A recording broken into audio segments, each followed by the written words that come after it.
it's never a good idea to touch wild animals, but you just feel like that you want to reach out to them. We as humans can talk ad nauseum about the beauty of everything that we see, from the forest floor to trees to birds, fish to dolphins to whales. But when it comes to the actual issues that affect those animals, what voice do they have? We want to uncover the truth behind the real state of nature of the environment in an Irish context.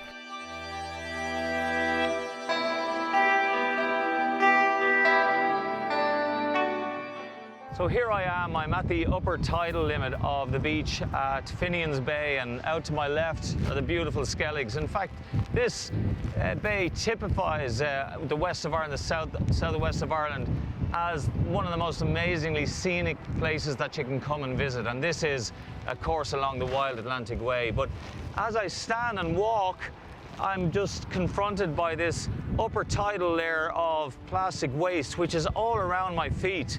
And I just can't help think how sad it is that in this day and age that we can't come down to any beach right across Ireland, and not just Ireland but across Europe and the world, without there being plastic waste, that it's going to end up polluting our beaches and possibly in turn affect our health. It's already starting to affect the health and well-being of seabirds, possibly of fish, and certainly in terms of ingestion of plankton, plastic by plankton. So it's right down at the microscopic level. Something has to be done. We have to, as consumers, we have to change our behaviour. We've got to demand from our government legislation and law that will restrict the production of plastic, and particularly the use of plastic in manufacturing, and then as consumers, of course, in terms of that being entering into the consumer cycle. So if we can change that, we can at least start to address what's going into the system, and then maybe in turn we can address cleaning it up, and over time then maybe as our future generations come on stream, that there'll be less and less plastic going into the oceans, and we might be in a position then to finally turn around and say we're actually beating this major international issue of plastic pollution at sea. To investigate further, I went to meet and talk to Rosemary Hill, a Clean Coast volunteer. Rosemary is from Waterville, County Kerry, and every week, in fact sometimes a few times per week, she clears plastic and other rubbish from some of our local beaches. Rosemary, I've been here before with you on this particular beach. This is the beach at the Glen, St. Finian's. And it's a super beach. It looks straight out to the Atlantic. We've got these amazing rollers coming in.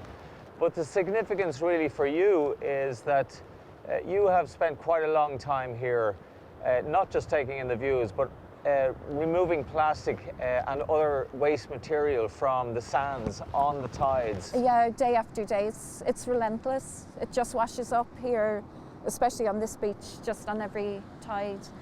And it's so overwhelming. Sometimes you don't know where to start. You just have to kind of choose a spot and just look down. Don't look along the strand line, because it's just impossible. One person can't do everything. You just do what you can do and do it the best that you can.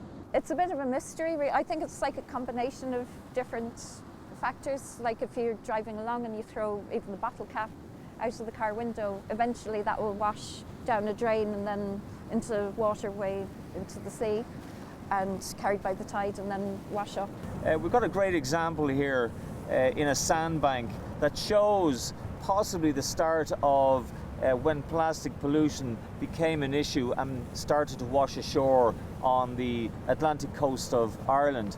Now if we look across here, what I'm looking at is possibly about maybe 30 years ago, and to me this is when we had the transition between mass usage of glass, for instance glass bottles, and here we have just buried in this possible 30 years of blown sand is a bit of plastic here. We've got some plastic here. We've also got some nylon fishing rope of some description here. So it's possible, Rosemary, that when people come back here in maybe 5,000 years time on holidays, that somebody will be explaining to them up here, because it'll have grown by that height with all the storms that we get in the sand blown up here, that, you know, this is the part of the human race that were totally had a total disregard for the environment and just wasted hydrocarbon resources, turned it into plastic and then threw it away. Disposable, yeah, everything's disposable. Do you find stuff like this? I mean, do you think that this is old? This looks. It looks old because you can see it's very fragile looking. Okay, so this actually has broken down. Yeah, you can see it at the edges, and that's. Oh yeah, okay, right. It's actually. It's very fragile. It's quite. Yes, it is. Yeah, yeah. Look at that. But no, it's still It's still plastic. No, but it's still plastic. As we walked around the beach, we picked up all types of marine waste. Everything from plastic to nylon to medical waste and printer cartridges. I was fascinated to hear about some of the originations of this scourge, but in reality it was difficult to believe. That one's from Maine in the year 2000, if you see. That's from Maine? MA Oh yeah, 00. okay, right, so that's from the United States. Yeah. So we've Canada and the United States. And what year is that one? 2000. It's got 2000? 00. Yeah. Oh, that's the millennium. I mean, that's 16 years Yeah. ago. That's just incredibly sad to think that plastic is floating in the ocean for that long. And it probably, you know, when you think of it now, 16 years ago, back to the millennium, and when we were further up in the beach and we were looking at that sand horizon, Yeah. that it's possible that that's 30 years, and then now, you know, we're seeing a big increase more and more in plastic coming up on the beaches. So ocean currents play a big role in where ocean plastic gets dumped. Sadly, it seems that the Gulf Stream is carrying more than exotic fish species to Irish shores. I've just come off the beach. I have to say I'm really devastated in relation to the amount of plastic that's coming ashore. In order to have a look and see the effect that it has on marine life, we've come to Baltimore and West Cork to talk to Nick Slocum. He's the owner-operator of Whale Watch West Cork, and he knows lots about marine life and the effects of ocean plastic.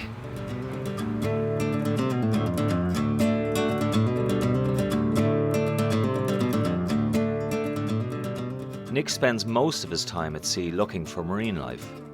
His positive outlook is refreshing, but as a scientist, he too is well aware of the unhealthy state of our oceans. As a result, he continues to focus on marine environmental and sustainability issues. Very exciting. We're just here with some minke whales, and Nick has informed us that there's probably a group of 5 or 6 of them. We've seen some really small ones, and we've seen some larger ones, which are obviously the adults. So there's adults and juveniles here. And what's beautiful about it is that when they come to the surface, you can just hear this absolutely gorgeous blow. It's like a, you know, a little bit like that. It's higher pitched than what I've heard of humpbacks, for instance, you know, which is just a big like that. Nick, where do all these whales come from? I mean, we've minke whales, we've humpback whales, fin whales. Where do they all come from? It's a very good question, Vinny. The migration, well, the pattern of movement in the North Atlantic for baleen whales isn't really referred to as migrations, because migrations implies huge, great distances. We don't think the baleen whales of the North Atlantic, Northeast Atlantic particularly, make very big migrations or movements, and it's basically a movement south in the winter to breed, north in the summer to feed. And these animals are going up to Norway, and I'm referring to most of the baleen whales. They spread out along the Irish west coast and south coast up into Norway, and they're feeding during the summer months, and they come back down in the winter months. Plastic today, Vinny, is a serious pollutant in the ocean, and it can be divided into 2 groups really: the microplastic particles that are a result of breakdown of larger plastic items, or the larger plastic items like plastic bags and various bits and pieces. And there's an enormous amount of fulmars that have been found because they eat offal and what we might call discarded offal and refuse in the sea, and they eat that. And they've been cut open, dead fulmars have been cut open. They found things like plastic lighters and bottle cap crabs and other things in there, because these animals think it's food. They come across this stuff floating in the ocean, they think it's food, they take it into their crop, and what it does is, per se, it doesn't actually kill them, it doesn't poison them in the sense that it's an unpleasant product. What happens is, of course, it blocks up the crop, and then they can't get their proper food down them, and so they die of starvation. And it's terribly, terribly sad when you see that. I've also noticed that we've lots of gannets that dive in association with the dolphins and with the whales as well. But I've often seen, and you may have seen this too, gannets actually taking pieces of plastic off the surface of the sea and bringing it back to their nests, for instance. Absolutely. You find with seabird nesting seabirds often find an enormous amount of plastic netting and bits of fishing line and things like that. This is all incredibly dangerous to seabirds and sea life in sea. But we've heard horror stories of sperm whales that have got stomachs full of plastic bags, and the problem there is that sperm whales are mistaking these plastic bags for squid. They see this sort of pale, floating, ephemeral shape in the water, and that reminds them of the squid that they eat because of their similar sort of shape, and they'll ingest plastic bags. And there are instances where dead sperm whales have been washed up, cut open, and they've got stomachs full of plastic bags and things like that. Another issue for marine life survival are ghost nets.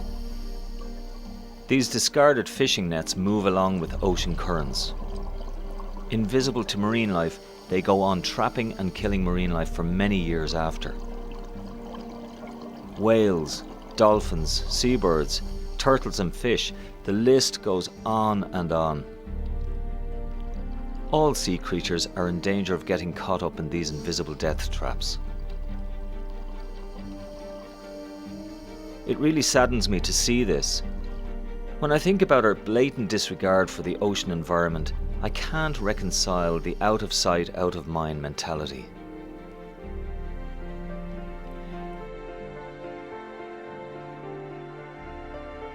It's as simple as this: don't pollute in the first place. Think of your actions. Think of your responsibility to our shared planet. Think of the joy that these animals bring to us. Think of their place in our world. Think of our place in their world. Would they do the same to us as we are doing to them?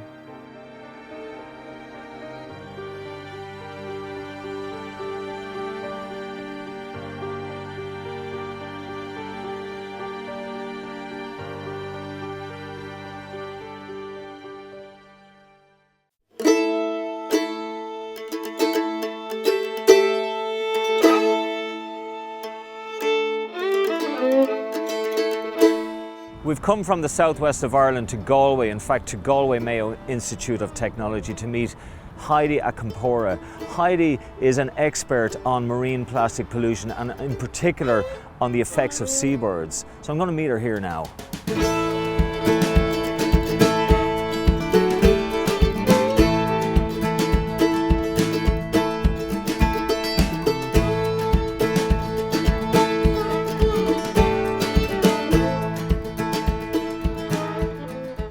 I was doing my master's in marine biology and conservation. We had this big stranding with a lot of seabirds dying on the beach in Australia, where I was working at the time, and we wanted to know why they died.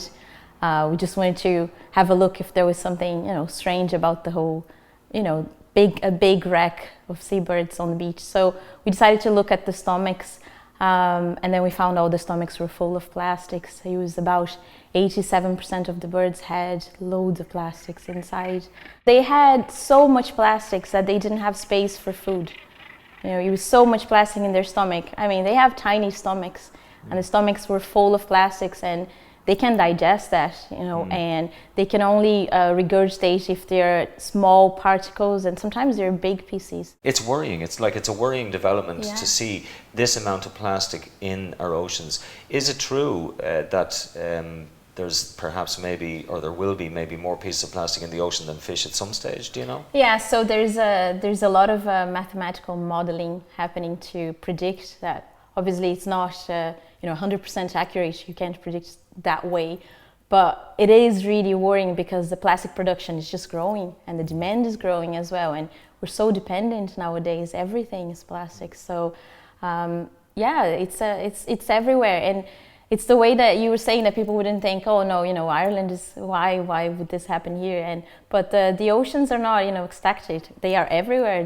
The currents move and it's just, you know, so even if it wasn't your litter, you know, it came from somewhere else, but it's now yours because it's on your beach. Okay, so Heidi, this is a puffin. We all know how endearing the puffin is, and you've already operated on this, for want of a better word. Yes. I don't know what the word is. Yeah, I've dissected. Dissected. Do you hear me? My gosh. Yeah. Okay, all right. So we get these birds from the volunteers. That they walk the beach and they find them. So this was found in Kerry. Okay. Yeah, and then what I do is that I do a dissection. We try to standardize this the way they do everywhere in the world, so we kind of can compare data. Oh, okay. These stomach contents are from foamers. So like I said, foamers are the ones that really ingest loads of plastics. So maybe let's have a quick look here and see what we have. This here, look at that. I mean, that's off a bucket or a buoy or something, is it? Look at how sharp. Yeah, this one's very sharp. These two. Oh. Yeah, some of them are really sharp and they could have different types of thickness as well. Yeah. Right. These for sure is foam. So this could be from, you know, cooler boxes or even like, you know, cups and stuff like that. So right, okay. So like the coffee cups. Yes. So they break into little pieces as well. So you see these tiny pieces here are also foam. And what you said earlier is that, like, let's say if this was the contents of one bird. This is the content of one bird. Just one bird. Just one bird. And how big is the stomach? Not very big. No. It's a foamer, so it's not a big bird. So basically, like, that could occupy the entire thing. So it's no wonder birds are starving at sea. I mean, there's no space for anything. It's just frightening. I mean, that's from one foamer. Yeah, one foamer. Wow, I mean, that's incredible. Very sad. I'm looking at birds all my life at sea and filming them, and I'm just gobsmacked. Gosh, you know, really, we have to do something about this.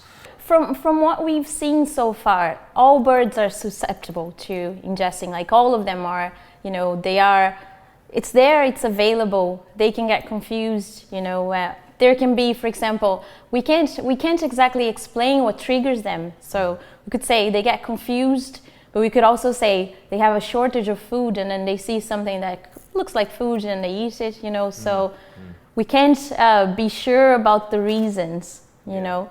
But they are all ingesting it. Like we were looking at 16 species from our beach bird surveys, and 14 of them had ingested plastics. But why should we care about seabirds? You know, like, really, the majority of us don't really see seabirds from one end of the year to the other. Like, does it really matter at the end of the day as to whether they die or not? Well, I wouldn't like to see a world without seabirds or without animals in general, and they've been here before us, you know, and they're important species for the ecological, you know, balance of everything, you know, and it is a really, like, it's a chain. You take one thing out and, you know, the whole balance is, you know, it's just disrupted. So we can't just, you know, ignore this. So it is one of the goals. It is to inform policy and see what can be done. Okay. But for the common citizen, you know, we can reduce, you know, the amount of plastics that we use. For sure, we can, and we can be smart about things. You know, you just think that you're gonna throw something, you know, in a while, and then it's just gonna be there, and someone's gonna come and collect it for you. But you know, there's the wind, there's the rain, and it takes it to a river. All of a sudden, it's in the sea. Released helium balloons eventually find their way into the sea and end up killing turtles. Big fish, such as basking shark, get caught up in ghost nets and drown.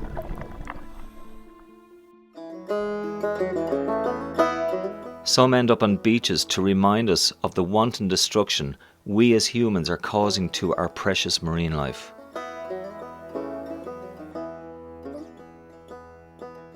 We know that whales ingest plastic, and they too eventually succumb to slow and painful deaths. Where will this end? What do we have to do to reverse our dependence on plastic?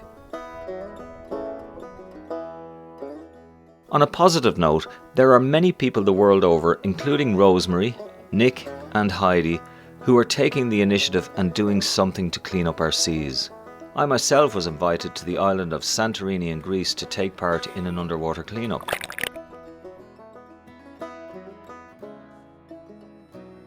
Here, years of dumping from the refurbishment of boats has decimated the seabed. Fridges, boat windows, plastic seating, foam cushions, boat parts, engines and boat batteries all ended up on the seabed. Tourists threw their litter overboard, not thinking for 1 minute that it was harming underwater life.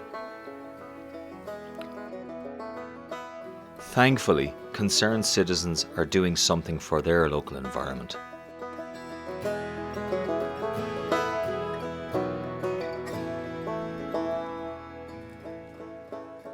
You walk any beach and you're always going to find this. Yeah. We did a beach cleanup there from Derrynane in the winter in February, and we removed about maybe 850 kilograms of plastic from one beach. And it was a fantastic coordinated effort because we had Clean Coast involved and they provided the bags and the gloves. Yeah. We had the community come together, and the only way that we could ship this plastic off the beach was to bag it all up. The big stuff, of course, we couldn't bag, but we had to come around by boat and actually collect it and then bring it to the pier.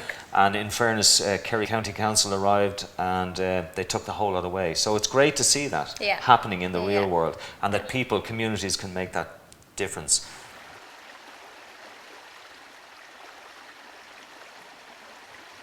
So the unseen aspect of plastic pollution, in fact a general pollution in the sea, is that it all starts somewhere. And it usually starts in our cities and towns. And as I'm walking through a woodland here, I come across pollution. And if you look down here, for instance, you can see there's a variety of stuff. There's drinking cans, there's cartons of orange juice, there's tobacco, you know, somebody rolling cigarettes, having a great smoke and then just throwing it away. I've also got an unopened packet of sweets here. You know, water bottles, there's your plastic, see that? I've also got tin cans, and to finish it off, look, an unopened packet of condoms. I mean, you know, people just throw these things willy-nilly over the bridge, into the river, and they think that's great, it's gone. But it shows up somewhere else, and more than likely, it's going to show up on one of our beaches around the coast of Ireland, and that is a no-no. My thoughts is that the legacy that we want to leave for our children. I know from my perspective that this is something that really, really upsets me, but I can't let it get to me so that I don't do anything about it. I think that's what we owe our children, is that we, the current generation, need to do something positive and give our kids a chance to experience our world, their world, in its pristine, proper state.